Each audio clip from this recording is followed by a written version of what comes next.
여러분의 옷방 구석이나 베란다 창고를 한번 떠올려 보세요.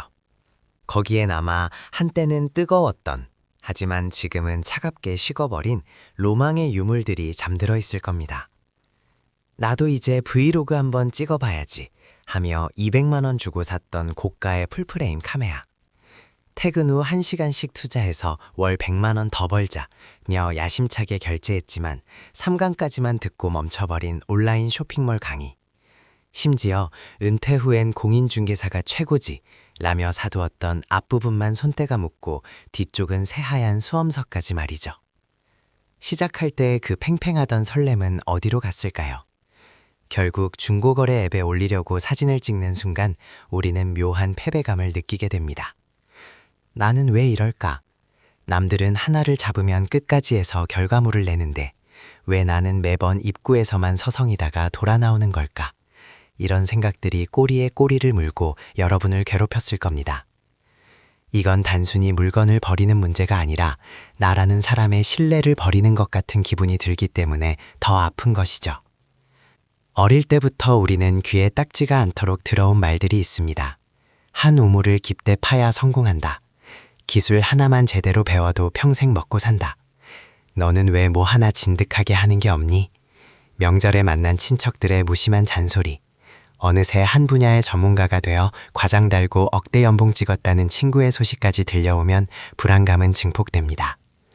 그 사이에서 나만 이것저것 손만 대다 마는 어중이 떠중이가 되어가는 것 같아 불안하기만 하죠. 하지만 오늘 저는 여러분께 전혀 다른 이야기를 해드리려 합니다. 여러분의 그 산만함과 변덕은 결코 성격적 결함이 아닙니다. 오히려 변화무쌍한 미래를 위해 당신의 뇌가 본능적으로 선택한 최적의 생존 포트폴리오일 수 있습니다. 왜 우리는 하나에 정착하지 못하고 자꾸만 새로운 것을 찾아 떠도는 걸까요? 심리학과 뇌과학은 이를 탐험가형 뇌라는 개념으로 설명하고 있습니다.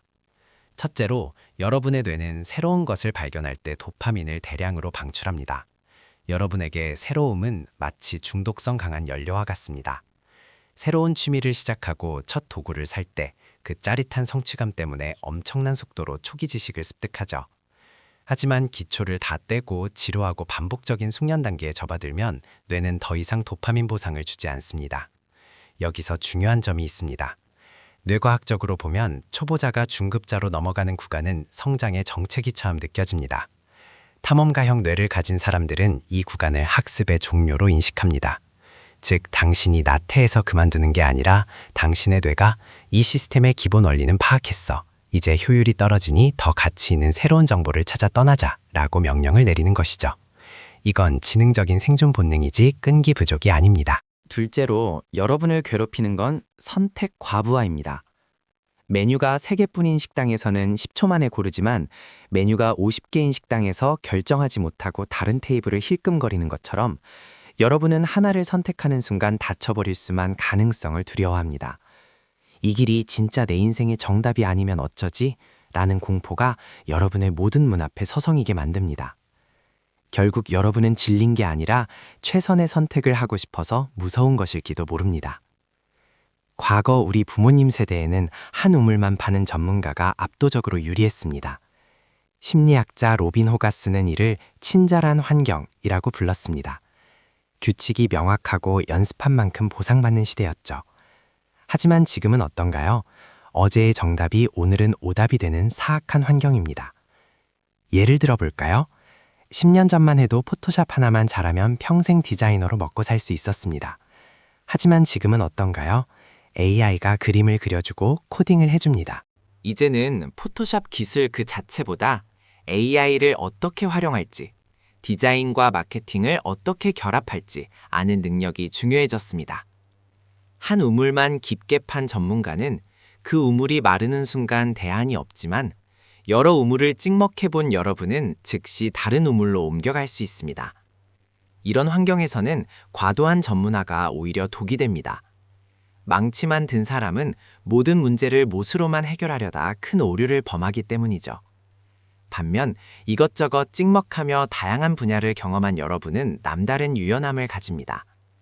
당신이 스마트 스토어를 하다가 영상 편집을 배우고 다시 재테크 공부로 넘어가는 과정은 단순한 변덕이 아닙니다. 불확실한 미래에 대응하기 위해 다양한 영역의 정보를 긁어 모으는 고도의 데이터 수집 과정입니다. 이제는 T자형 인재보다 여러 분야를 연결할 줄 아는 M자형 인재, 즉 폴리매스, 박식가의 시대입니다. 여러분의 시행착오들은 뇌 속에 거대한 데이터베이스로 쌓여 있으며 결정적인 순간에 남들이 보지 못하는 해결책을 만들어낼 것입니다.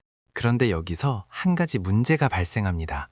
하고 싶은 건 너무 많고 에너지의 불꽃은 화려한데 그만큼 금방 재가 되어 버리곤 하죠. 바로 다재다능한 사람들의 번아웃입니다. 여러분의 컴퓨터를 떠올려 보세요. 인터넷 창을 50개쯤 띄워놓으면 아무리 좋은 컴퓨터라도 버벅거리기 시작하죠. 다능인들이 딱 그렇습니다. 월요일엔 영상 편집, 화요일엔 영어 공부, 수요일엔 주식 투자까지 모든 창을 동시에 활성화해 두면 뇌의 CPU는 과열될 수밖에 없습니다. 이것저것 벌려놓은 일들을 한꺼번에 수습하려다 보니 주의력이 분산되고 결국 아무것도 완성하지 못했다는 자괴감에 빠지게 됩니다. 뇌과학적으로 우리 뇌의 고속도로인 신경회로를 닦으려면 고도의 집중력이 필요한데 멀티태스킹은 이 공사를 방해하기 때문입니다. 의욕만 앞서서 5개의 프로젝트를 동시에 돌리다가 난 역시 안 돼 라며 침대에 쓰러져 버리는 것은 당신이 나약해서가 아니라 과부하로 멈춰버린 컴퓨터와 같은 상태입니다. 여러분에게 필요한 건 모든 걸 포기하는 게 아니라 에너지를 관리하는 전략적 순서입니다. 그럼 우리가 가진 이 넘치는 호기심과 산만함을 어떻게 해야 나를 성공으로 이끄는 강력한 엔진으로 바꿀 수 있을까요? 우리 같은 사람들의 뇌를 가장 효율적으로 사용하는 2가지 핵심 전략을 소개해드리겠습니다. 첫 번째 전략은 바로 인생을 계절로 나누는 순차적 숙달입니다. 인생을 하나의 거대한 도서관이라고 한다면 수만 권의 책을 한꺼번에 펼쳐놓고 읽으려 하지 마세요. 대신 인생을 계절로 나누어서 바라보는 지혜가 필요합니다. 에이, 그러다 다른 걸 다 까먹으면 어떡해요? 라고 걱정하실 수 있지만 우리 뇌는 그렇게 허술하지 않습니다. 한번 세워진 기둥은 잠시 먼지가 쌓일 뿐 사라지지 않으니까요. 이번에는 언어의 계절, 다음번에는 기술의 계절로 정해보는 겁니다. 한 가지 관심사를 정했다면 그 기간만큼은 오직 그 일에만 미쳐보는 것이죠. 우리 뇌의 신경회로가 튼튼해지고 정보 고속도로가 닦이는 과정을 수초화라고 하는데요. 이 과정에는 분산되지 않는 고도의 집중력이 필수적이기 때문입니다. 이렇게 계절을 보내고 나면 1년 뒤 당신은 서로 다른 전문성 기둥을 가진 독보적인 사람이 되어 있을 것입니다. 지금 한 가지에 몰두한다고 해서 당신의 소중한 다른 호기심들을 버리는 것이 절대 아닙니다. 잠시 예약 리스트에 넣어두는 다음 관심사 예약 시스템을 활용하는 것이죠. 이것은 포기가 아니라 더 높은 퀄리티의 결과물을 내기 위한 전략적 대기라고 할 수 있습니다. 이게 바로 스킬 스태킹의 마법입니다. 이렇게 시기를 나누어 영상 편집이라는 튼튼한 기둥을 하나 세우고 나면 다음 계절에 마케팅이나 디자인이라는 기둥을 세우기가 훨씬 쉬워집니다. 시간이 흐른 뒤 뇌 속에 세워진 이 기둥들 사이에 다리를 놓는 순간 당신은 누구도 흉내낼 수 없는 독보적인 가치를 지닌 M자형 인재 혹은 폴리매스로 거듭나게 될 것입니다. 2번째 전략은 내일의 나를 저절로 책상으로 불러내는 70% 중단 법칙입니다. 시작은 번개처럼 잘하는데 끝맺음이 늘 어려워 자책해 오셨나요? 그렇다면 이제는 역설적으로 완벽하게 끝내지 않는 법을 배워야 합니다. 핵심은 몰입의 정점에서 브레이크를 밟는 것입니다. 일이 가장 재미있고 술술 풀릴 때, 즉 몰입이 최고조에 달했을 때 의도적으로 멈추는 거죠. 대략 70% 정도 진행되어 조금만 더 하면 끝날 것 같은데 라고 느껴지는 바로 그 순간에 과감히 펜을 놓는 것이 아주 중요합니다. 이건 뇌의 찜찜함을 이용한 일종의 무의식 해킹입니다. 우리 뇌는 완결된 일보다 중단된 일을 훨씬 더 생생하고 강렬하게 기억하는 성질이 있거든요. 해밍웨이 같은 위대한 작가들도 이 방법을 썼다는 걸 아시나요? 그들은 글이 안 써질 때 멈추지 않았습니다. 오히려 문장이 너무나 잘 써질 때, 다음 문장이 무엇인지 확실히 알 때 일부러 멈췄습니다. 그래야 다음 날 아침 그 흐름을 바로 이어받아 다시 시작할 수 있기 때문이죠. 이렇게 남겨둔 찜찜함이 바로 여러분의 지속력을 200% 올려줄 비결입니다. 심리학에서는 이를 제이가르닉 효과라고 부르는데요. 마치 드라마가 가장 궁금한 순간에 다음 이 시간에 라며 끝나는 클립행어 전력을 당신의 업무에 도입하는 것이죠. 이렇게 몰입의 순간에 멈추면 우리 뇌는 잠든 사이에도 미완성된 루프를 해결하기 위해 무의식 중에 그 일을 계속 처리하게 됩니다. 그러면 다음날 아침 눈을 뜨자마자 어제 하던 거 빨리 마무리하고 싶다 라는 강력한 의욕이 샘솟게 될 겁니다. 억지로 의지력을 단 1%도 쥐어짜지 않아도 뇌가 스스로 당심을 그 일로 밀어넣게 되는 것이죠. 마지막으로 번아웃 뒤에 찾아온 무기력함에 힘들어하는 여러분께 꼭 드리고 싶은 말이 있습니다. 스스로를 향한 채찍질을 멈추세요. 왜 나는 남들처럼 진득하게 못할까라며 자책하는 건 뇌를 몽둥이로 때리는 물리적 학대와 같습니다. 우리 뇌의 전대상회는 신체적 통증과 심리적 고통을 구분하지 못합니다. 당신이 스스로에게 던지는 비난은 뇌에게 실제 매질과 같은 통증을 줍니다. 심리학적으로 자책은 가장 값싼 도피 수단이기도 합니다. 스스로를 비난하면 무언가 반성하고 있다는 착각에 빠지게 하거든요. 하지만 비난은 해결책을 주지 않습니다. 대신 이렇게 말해보세요. 내 뇌가 지금 데이터 수집을 잠시 멈추고 휴식 모드로 들어갔구나. 이건 내가 더 멀리 가기 위한 준비 과정이야. 아파서 웅크린 아이에게 왜 일어나지 못하냐며 발길질을 하면 아이가 일어날까요? 아닙니다. 더 깊이 숨어버리죠. 무기력은 과부하 걸린 뇌가 여러분을 살리기 위해 누른 비상 정지 버튼입니다.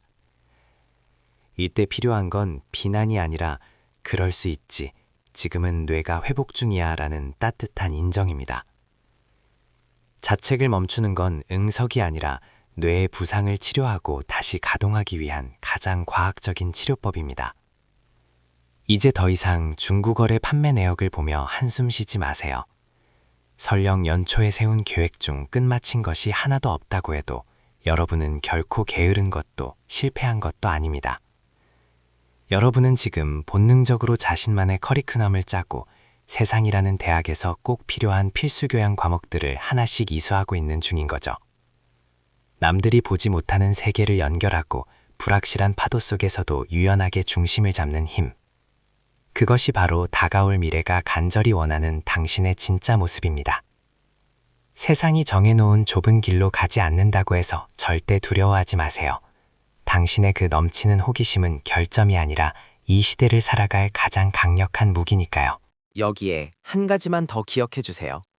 남들의 속도에 맞춰 억지로 뛰다 보면 정작 당신의 뇌가 가진 진짜 재능을 발견할 기회를 놓치게 됩니다. 지금 당신이 겪는 시행착오는 결코 버려지는 시간이 아니라 나중에 당신만의 독보적인 성공을 만들어낼 소중한 데이터가 될 거예요. 그러니 남과 비교하며 스스로를 깎아내리기보다는 당신 안에 잠재된 그 놀라운 연결의 힘을 믿어보셨으면 좋겠습니다. 여러분은 지금 길을 잃은 게 아니라 남들이 가보지 않은 길을 개척하며 당신만의 지도를 그리는 중입니다. 그 지도에는 수많은 점과 선이 복잡하게 얽혀 있겠지만 결국 그 모든 점이 연결되는 날 여러분은 누구도 대체할 수 없는 존재가 될 겁니다. 당신의 뇌는 생각보다 훨씬 강력하고 멋진 도구입니다. 오늘부터는 여러분 스스로의 가장 든든한 동료가 되어주세요. 여러분만의 속도로 세상에 하나뿐인 여러분만의 지도를 그려가시길 저도 진심으로 응원하겠습니다. 지금까지 마음 주파수였습니다. 시청해주셔서 감사합니다.